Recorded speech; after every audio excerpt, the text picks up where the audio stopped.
What's up, you guys? My name is Petravita. Welcome to the Music Job episode, whatever episode this is.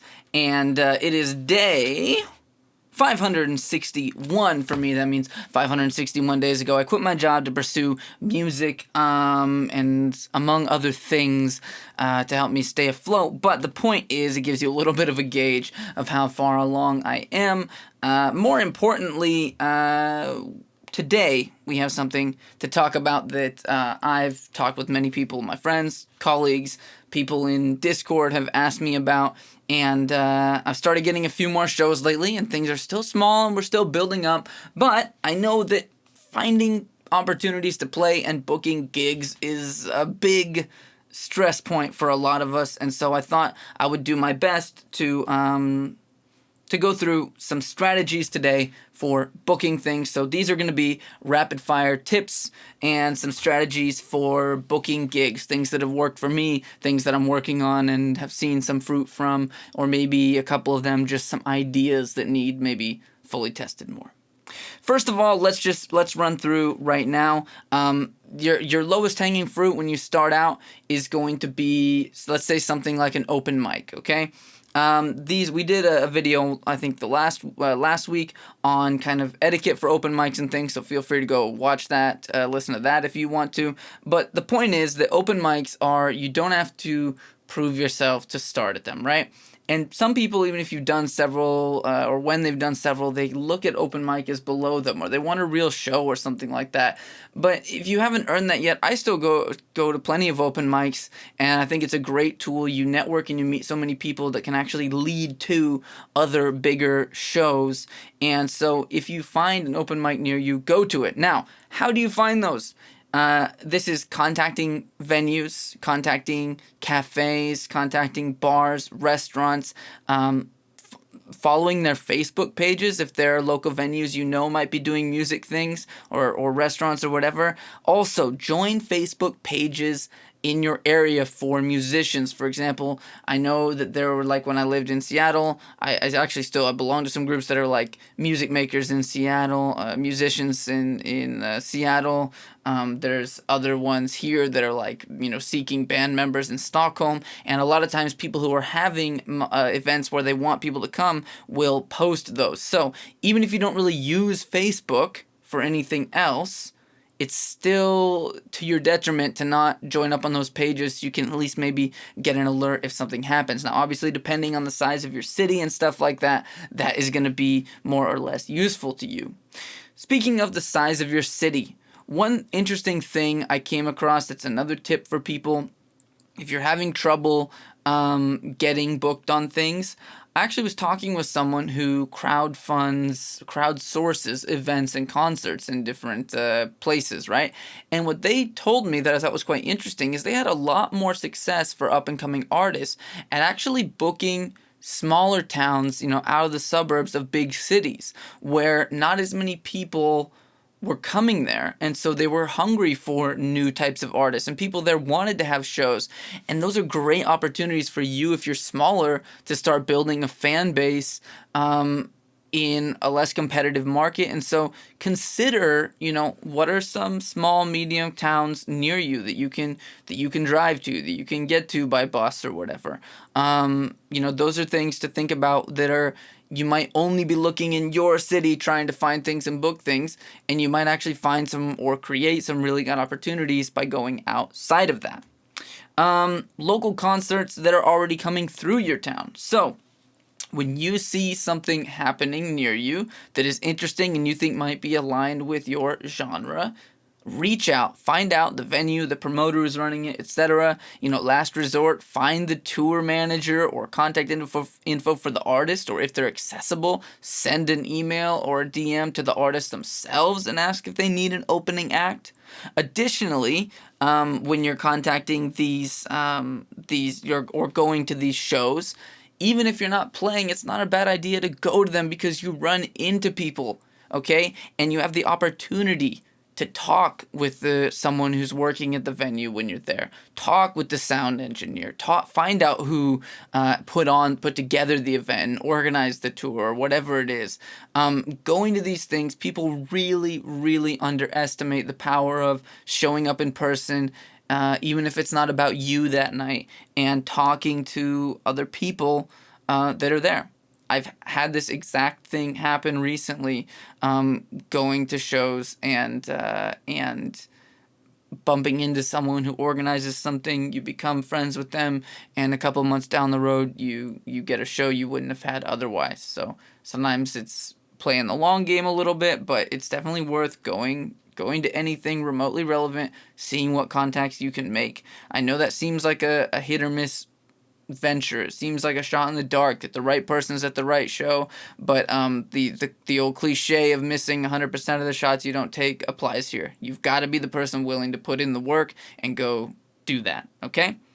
What do we got here? Club nights, okay? If you know clubs that are near you, or if you're in a small town and it's really only one bar or one club that is operating, or you're in a big city and there's lots of them, reach out to all of them personally and see if they would like some free entertainment during one of their nights, okay? Don't be, I've done 2 open mics and never had my own show. Please pay me $300 to do a set. No.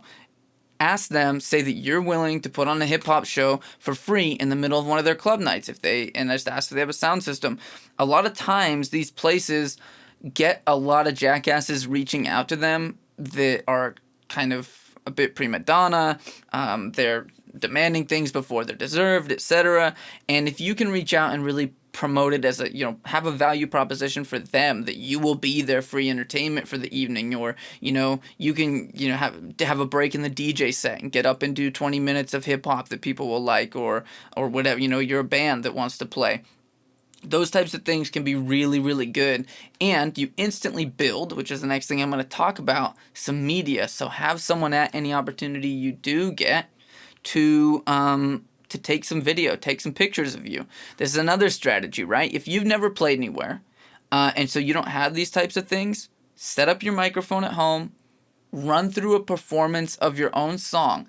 If you don't think it has the right mood, or it's not interesting or fun enough when you watch the video, 1, you need to think about how to improve that for your live shows. But 2, I understand there's a different energy when you're in a room full of people, rather than just doing an in-studio thing on your own. So the second suggestion would be have someone snap 50, 100 pictures of you throughout performing your 3 or 4 minute song just in front of your own microphone, give it your all, and then pick out several of those pictures that you think are the best so that you can use them on Instagram. You can send them as part of a press kit when you're requesting gigs and things, because you can still give the impression then that you have some experience, at least with recording, at least with performing to something or doing something. And I think that it's it's not even a question. It is absolutely a better idea to be able to say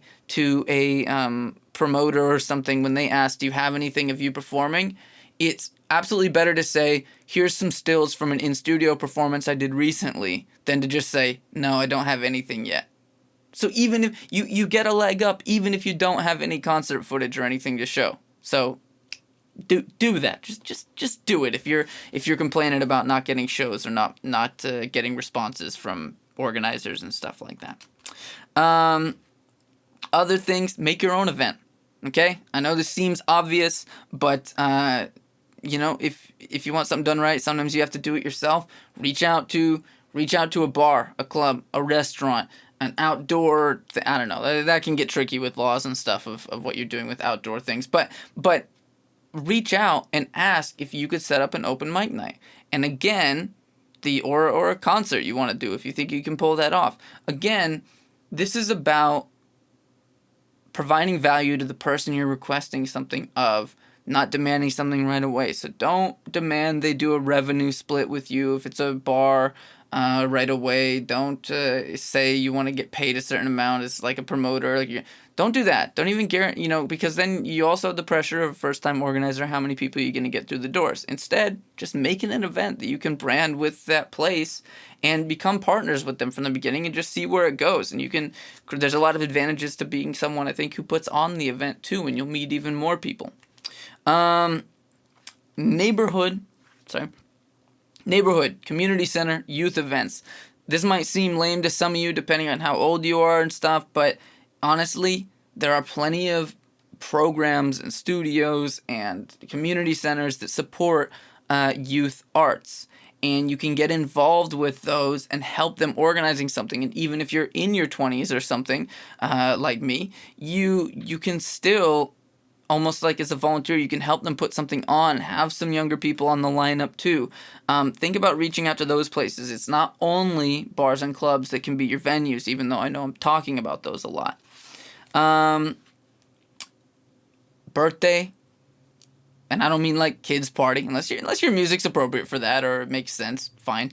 But parties, basement parties, house parties, that kind of thing. That's a great place and where a lot of people get their start. If you can have a real easy setup and someone can have a loudspeaker and a mic and you can make it work, that can be a dope environment. A lot of really hype support, people packed in a small room partying already. Think about that. Friends who have things coming up and someone who's always throwing parties, having people over. Think about being like, yo, dude, do you want to set up a rap thing and some of us can do a cypher or do a performance or something at that. Get creative with that. Things you can do outside of kind of structured, organized events, right? A little bit last resort, but you can do online too, especially if you want to get some of that footage, those pictures first. And what I mean by that is it's not the same as booking a concert in real life, but you can absolutely, if you have people from different places that would watch, do an Instagram live stream of you running through a set. Even if it's practice for something else, or maybe it's not, maybe that is the event. Do a YouTube live stream, Twitch if you want, just whatever you think is appropriate for what you're going to do. But I would think for most people, maybe Instagram or YouTube are the best places to do them, but that's up to you. Other than that, I think, I'm trying to see here, just looking through my notes, I think we've run through just about everything I wanted to get to. Yeah, I think that's it. One last note I had was also festivals. Obviously, if there's a festival even anywhere near you that you can get to, you should be reaching out to the organizers the second you hear about it, months in advance. If you don't hear back, you should be hitting them with another email every couple weeks and just stay on them. Hit them up on Instagram as well. See if you can get in, even on one of the smaller stages and play or something. Absolutely worth doing, okay? That's kind of what I got for you guys for today. I did want to make a quick mention of a couple of things. One, either this episode or the next, so you may be listening to it, will be converted as well into podcast format. Not purely, so I'm still going to be doing the YouTube videos, but some of these things you might just want to consume passively and be able to listen to when you walk around. So I'm going to make it into a podcast that makes it onto Spotify, Stitcher, wherever you listen to your podcasts or things like that. So I will do that soon. Other announcements, I got a new single coming June 28th. And there's a little preview of it that's going to play in just a second. And hopefully you enjoy it. But yeah, follow me wherever it's relevant to you at Petravita Music or Petravita if you need to search me up anywhere. And hopefully we can connect. Thank you guys so much for watching and or listening through to this. I hope you are able to book a couple of extra gigs. And what I want to leave you with about this whole booking thing is it's really a numbers game. It's cliched as it is. It is about putting so much fucking work out into the universe. And there's no substitute for that. You've got to send 100 emails. You've got to send DMs to people locally. You've got to email 5 people related to an art, not related to, but who are working for part of the team of some tour or artist coming through town that you're trying to hook up with, but you see that they're not responding from your first messages. Like, there's no substitute for the grind. So find ways to carve time for those activities, and you will be ahead of the pack before you know it. Okay? Peace out. Catch you guys later. I probably got a million scenarios up inside my head. I could run them in stereo. Dark Strange, tell me about the good ones. Throw enough dice and I'll get a couple winning rolls. I'm a marvel, catch me in the women's roles. Scratch that, you can catch me in the women's drawers. Alright, they probably never